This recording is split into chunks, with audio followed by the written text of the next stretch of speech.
UP के हापुड़ जिले का फगोता गांव। ये दिल्ली के पूर्व डिप्टी सीएम मनीष सिसोदिया का पैतृक गांव है। सिसोदिया फिलहाल शराब घोटाले केस में जेल में बंद हैं। इस मामले में सीबीआई और ईडी ने गांव में भी छापेमारी की थी। जब हम यहां पहुंचे तो हमारी मुलाकात मनीष सिसोदिया के चचेरे भाई से हुई।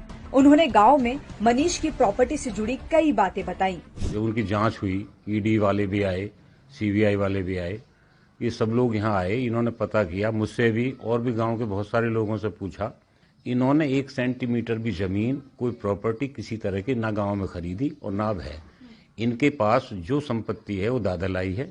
कोई 15 बीघे जमीन है, जिसमें ये 3 भाई। गांव में एक मंदिर के निर्माण को लेकर मनीष पर सवाल उठ रहे हैं। हमने उसे लेकर भी नरेंद्र से सवाल किया। वो बोले ये मंदिर परिवार के देवता का है, उसमें 30 से 35 हजार रुपए लगे होंगे, जिसे 6 भाइयों ने मिलकर बनवाया है। सच तो ये है कि मनीष ने सिर्फ प्रसाद बांटा था।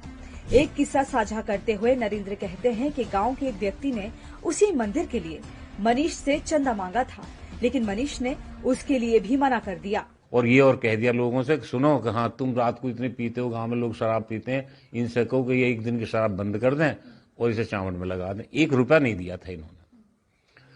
ये गांव वालों को भी अच्छा नहीं लगा। ये जरूर है, क्षेत्र में जो लोग बीमार हुए, चूंकि स्वास्थ्य मंत्री भी हैं रहे हैं, तो इन्होंने भर्ती बहुत लोग कराए। हमने फोन कर दिया, जो भेज दिया, किसी जाति का हो, कोई हो, कहीं का हो।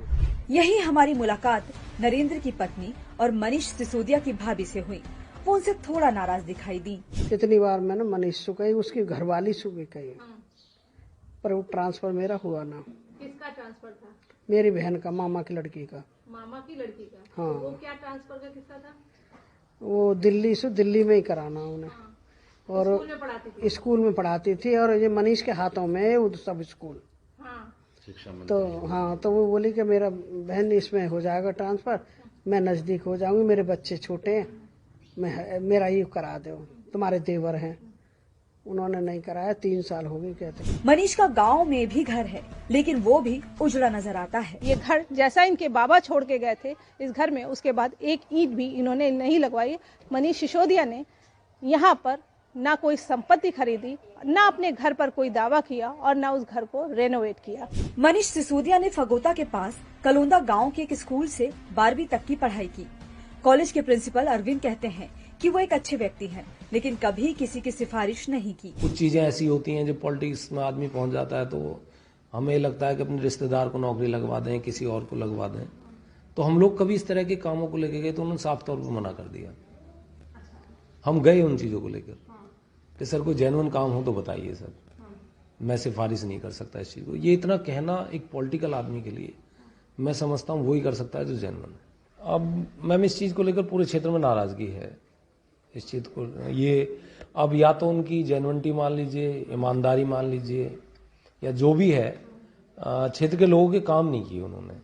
बल्कि एक बार मुझे यहाँ जब कॉलेज में आए थे, मगर सर कुछ कॉलेज के लिए करवाइए, आप थोड़ा प्रयास कीजिए। तो बोले सर दिल्ली की जनता ने मुझे चुना है, अभी तो मैं उन्हीं की सेवा कर रहा हूँ। इन सारी बातों का लबोलुआब केवल इतना निकला कि गांव में जो संपत्ति उनके बाबा ने बनाई थी, आज तक वही संपत्ति है। उससे 1 इंच, उनके भाई का कहना है कि उससे 1 सेंटीमीटर ज्यादा जमीन उन्होंने अब तक नहीं बनाई है। संध्या द्विवेदी, दैनिक भास्कर, हापुड़।